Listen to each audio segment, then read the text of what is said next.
तो चलिए next question क्या कहता है, a small block of mass 100 gram is tied to a spring of spring constant 7.5 newton per metre and length 20 centimetre.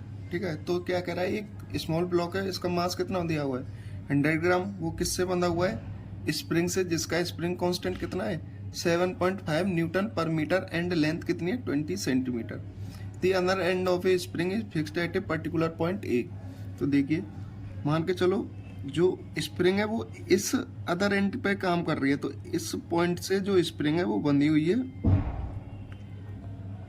और उसके इस दूसरे एंड से क्या है जो ब्लॉक है, कितना मास है उसका 100 ग्राम, वो बंधा हुआ है। ठीक है, तो इसकी लेंथ कितनी दी हुई है 20 सेंटीमीटर और इसका स्प्रिंग कांस्टेंट कितना दिया हुआ है 7.5 न्यूटन पर मीटर। ठीक है भाई, तो क्वेश्चन क्या कहता है आगे, if the block moves in a circular path, अगर ये ब्लॉक सर्कुलर पाथ में घूमता है, सर्कुलर पाथ में घूमता है जो कि स्मूथ हॉरिजॉन्टल सरफेस है, जो ये मान के चलो ये टेबल पे रखा हुआ है, पूरा सिस्टम है टेबल पे रखा हुआ है, तो वो टेबल बिल्कुल क्या है स्मूथ हॉरिजॉन्टल सरफेस है जिस पे ये घूम रहा है, मतलब वो टेबल क्या है बिल्कुल स्मूथ है, मतलब फ्रिक्शन क्या है वहां पे 0, मतलब कोफिशिएंट ऑफ फ्रिक्शन क्या है 0, मतलब फ्रिक्शनल फोर्स है ही नहीं, with constant angular velocity of 5 radian पर सेकंड। तो जो ओमेगा है इसकी वो कितनी है 5 रेडियन पर सेकंड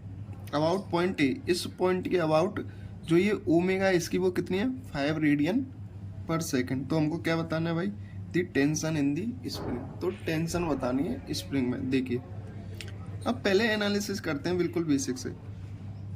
अब एक बात बताओ, जब ये रोटेट करना चालू हुआ ये ब्लॉक, अगर हम इसकी ब्लॉक की बात करें तो इस पे फोर्सेस का एनालिसिस करते हैं। इस पे क्या लगेगा, एक सेंट्रीफ्यूगल फोर्स लगेगा। कौन सा फोर्स, सेंट्रीफ्यूगल फोर्स। जैसे ही ये स्टार्ट हुआ रोटेट करना तो इस पे कौन सा फोर्स लगेगा, सेंट्रीफ्यूगल फोर्स बिल्कुल रखा था, तो रोटेट करना स्टार्ट हुआ तो कौन सा फोर्स लगेगा, सेंट्रीफ्यूगल फोर्स। हम इसी के फ्रेम में बात कर रहे हैं, ब्लॉक के फ्रेम में। ठीक है भाई, तो जब ये सेंट्रीफ्यूगल फोर्स बाहर की साइड लगेगा तो जो ये ब्लॉक है थोड़ा सा बाहर की साइड जाएगा, तो ये ऐसे रोटेट करना स्टार्ट होगा, मतलब बाहर की साइड जैसे जाएगा, है ना, तो कैसे रोटेट करना होगा, वो बाहर की साइड जैसे ऐसे जाएगा। तो स्प्रिंग में क्या आएगा, एक्सटेंशन आएगा। स्प्रिंग में क्या है कि स्प्रिंग में एक्सटेंशन आने में, तो स्प्रिंग में एक्सटेंशन आएगा, तो स्प्रिंग जब तक एक्सटेंड होगी तो ये थोड़ा सा एक्स डिस्प्लेसमेंट इधर कर जाएगा। ठीक है, तो स्प्रिंग को क्या लगेगा, स्प्रिंग अब स्प्रिंग में जब एक्सटेंशन हुआ है तो स्प्रिंग अपनी ओर खींचेगी। भाई यहाँ पे सेंट्रीपिटल फोर्स का कौन काम कर रहा है, यहाँ पे और कोई फोर्स ही नहीं है जो सेंट्रीपिटल फोर्स प्रोवाइड कर सके अलावा स्प्रिंग फोर्स के। तो स्प्रिंग फोर्स को लगने के लिए यहाँ पे थोड़ा सा टाइम लगेगा जब तक वो एक्स डिस्प्लेस हो जाएगा।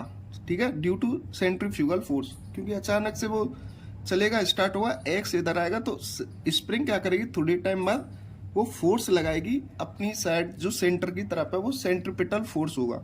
तो कुछ टाइम बाद क्या होंगे, ये जो घूमेंगे इस सर्कल में, मान के चलो ये सर्कल है, ये जो एक्स डिस्प्लेसमेंट है ये कितनी है 20 सेंटीमीटर।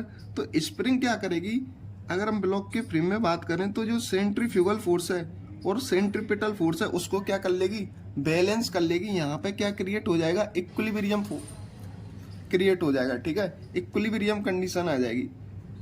ठीक है, तो जो यहाँ पे जो इसने पूछा है ना टेंशन इन दी स्प्रिंग, वो स्प्रिंग फोर्स ही पूछा है। ठीक है, तो यहाँ पे स्प्रिंग फोर्स कितना लगेगा, तो जब इक्विलिब्रियम आ जाएगा तो जो ये सेंट्रीफ्यूगल फोर्स है वो किसके बराबर होगा, इस सेंट्रीपिटल फोर्स के, तभी तो ये घूमता रहेगा यहाँ पे। तो देखिए, तो जो स्प्रिंग फोर्स कितना होगा, के इंटू जो स्प्रिंग कितना हुआ यहाँ पे एक्स, भाई एक्सटेंशन कितना आया स्प्रिंग में, x is equal to centrifugal force कितना होता है एम ओमेगा स्क्वायर आर।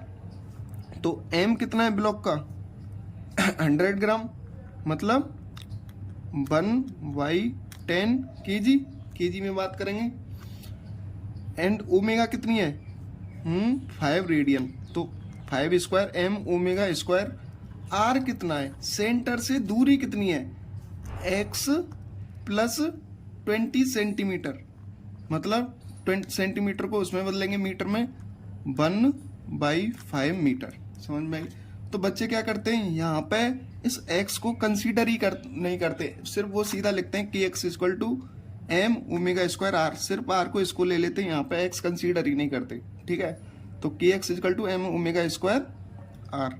तो हम फाइंड करते हैं, के की वैल्यू कितनी दी हुई है, 7.5 newton per metre equal to 25/10 x plus 1/5। तो यहाँ से सॉल्व करते हैं इसको, 5/2।